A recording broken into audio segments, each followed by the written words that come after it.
हर साल के 1 जुलाई को हम लोग डॉक्टर्स डे के रूप में मनाते हैं, लेकिन कोरोना के दस्तक के कारण इस बार हम लोग डॉक्टर्स डे मना रहे हैं, लेकिन हम लोगों में उत्साह की थोड़ी कमी है, क्योंकि हम लोगों ने अपने बहुत सारे साथी को खोया है। पिछले वेव में जितने फर्स्ट वेव, कोरोना के फर्स्ट वेव में जितने हम लोग ने 9 महीने में खोया था, इस बार 9 सप्ताह में लगभग उतने डॉक्टर को हम लोग खो लिए हैं। इसलिए हम लोग अंदर से काफ़ी दुखी और मर्माहत हैं, लेकिन खुशी इस बात का है कि अपने प्राण देते हुए भी हमारे डॉक्टर बंधु, हम लोगों ने बहुतों का जान बचाया, बहुत के घर में उजाला किया। इस बात की खुशी है कि इस बार का जो कोरोना का आपदा था, कोरोना की जो लहर थी, उसमें हम लोगों को सेवा करने का मौका मिला। आम जनताओं के साथ जुड़े, आम जनता का विश्वास जीते, बहुतों को जान बचाया, कुछ को नहीं भी बचा पाया, इस चीज़ का मलाल है। लेकिन हम लोग भगवान तो है नहीं, कोशिश ही कर सकते हैं। हम लोगों ने पूरा कोशिश किया। इसमें हम लोगों ने अपने डॉक्टर, स्वास्थ्यकर्मी, ANM स्टाफ, कुछ लोगों का भी जान गंवाए हैं। सही वो लोग वीरगति को प्राप्त हुए हैं।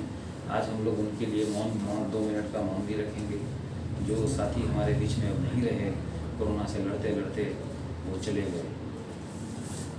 आज ये ज़रूरत आम पड़ी है कि डॉक्टर्स अपने, यानी कि लोग ऐसा कहते हैं कि अब डॉक्टर नहीं बनना चाहते हैं, और जिस तरह से आपने कोरोना में अपनी भूमिका, न सिर्फ आप जितने डॉक्टर हैं सभी ने अपनी भूमिका अच्छी निभाई है, तो आप क्या कहेंगे? मतलब कभी आपको ऐसा फील हुआ कोरोना में, नहीं यार आप कुछ नहीं, अब मैं सेवा नहीं कर पाऊँगा, थोड़ी सी आराम कर ली जाए तो मेरी जान भी बच जाए, कभी ऐसा आपको फील हुआ?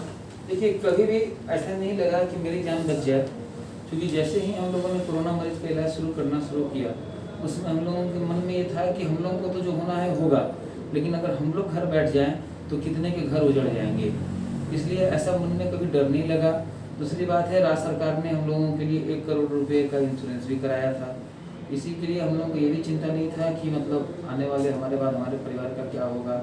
लेकिन जब डॉक्टर हैं, काम करना है तो करना है, और अगर हम ही लोग बैठ जाएंगे तो फिर बाकी लोग को कौन बचाएगा। इसलिए कभी इस मन में डर नहीं आया, ही नहीं आया। चूँकि और इस बार तो सेकेंड वेव में तो हम लोग सारे लोग वैक्सीनेटेड भी थे, तो थोड़ा सा तो प्रोटेक्शन था कि भाई वैक्सीन लिए हुए हैं। इस बार बोल्डली काम किया और कहीं भी कोई डर नाम का चीज़ नहीं आया। बहुत सारे पॉजिटिव मरीज को हमने छुआ, देखा, उनके साथ बातचीत किए, फिर भी भगवान के दया से तो इस बार तो मतलब पर्सनली मेरे को कभी ऐसा नहीं लगा कि मैंने कुछ डर है कि कोरोना मरीज को इलाज कर रहे हैं, कभी ऐसा। हाँ, घर जाते समय थोड़ा सा ये लगता था कि बच्चे के पास जाने से पहले अच्छे से हाथ धोकर, नहा धोआ कर बच्चे को छुए, थोड़ा सा बस बच्चे का ख्याल के लेकर।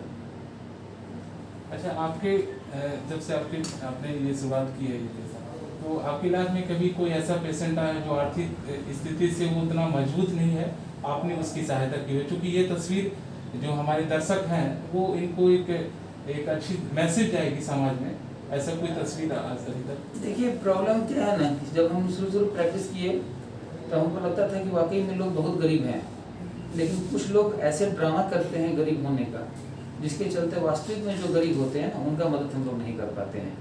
एक गरीब मेरे पास आया, बोला सर बहुत गरीब हैं। हम बोले ठीक है, जनरल वार्ड में रह जाओ, जनरल वार्ड का रेट इतना है। थोड़ा देर बाद बोलता है सर स्पेशल वार्ड दे दीजिए ना। तो हमने कहा यार तुम गरीब कहाँ हो यार, तुम स्पेशल वार्ड का बात करते हो। तो कुछ लोगों क्या होते हैं ना, गरीब बनकर वास्तव में जो गरीब होते हैं उनको मदद करने से हम लोगों को वंचित कर देते हैं। हम लोग ये समझ नहीं पाते हैं कि वास्तव में कौन गरीब है। तो ये थोड़ा सा ना समाज को सोचना होगा कि वाकई में जो सक्षम लोग हैं वो लोग गरीब बनने का ये प्रिटेंड नहीं करें, ताकि वास्तविक जो गरीब हैं उसको सेवा हम लोग दे सकें। नहीं तो यहाँ क्या होता है, 90% लोग आगे कहते हैं हम गरीब हैं, अब बाद में स्पेशल वार्ड खोजते हैं, बाद में खोजते हैं कि अटैच लैट्रिन बाथरूम। मेरा कहना है भैया, जब आप गरीब हो तो जनरल सेवा लोगे ना, फिर आप स्पेशल प्रेफरेंस क्यों खोज रहे हो? इस केस में क्या होता है ना कि हम लोग कभी जज नहीं कर पाते हैं कि वास्तविक गरीब कौन है। इच्छा बहुत करता है कि वास्तविक गरीब की मदद करें, लेकिन समझ में ही नहीं आता है कि असल में वास्तविक गरीब कौन है। एक तरफ वो गरीबी की बात करते हैं, दूसरी तरफ घर जाते हैं तो बोलेरो रिजर्व करके ले जाते हैं। तो समझ में नहीं आता है कि जिसको यहाँ पैसा देने का नहीं है वो 3000 रुपया बोलेरो वाले को कैसे दे रहा है। तो ये काफ़ी ये बात समझ से थोड़ा सा जज करने में दिक्कत होती है। अच्छा, एक अंतिम सवाल ये कि आप इस पैसे को आपने सिलेक्ट किया, तो कहाँ से आपको मतलब कहाँ से लगा कि नहीं मुझे डॉक्टर बनना चाहिए?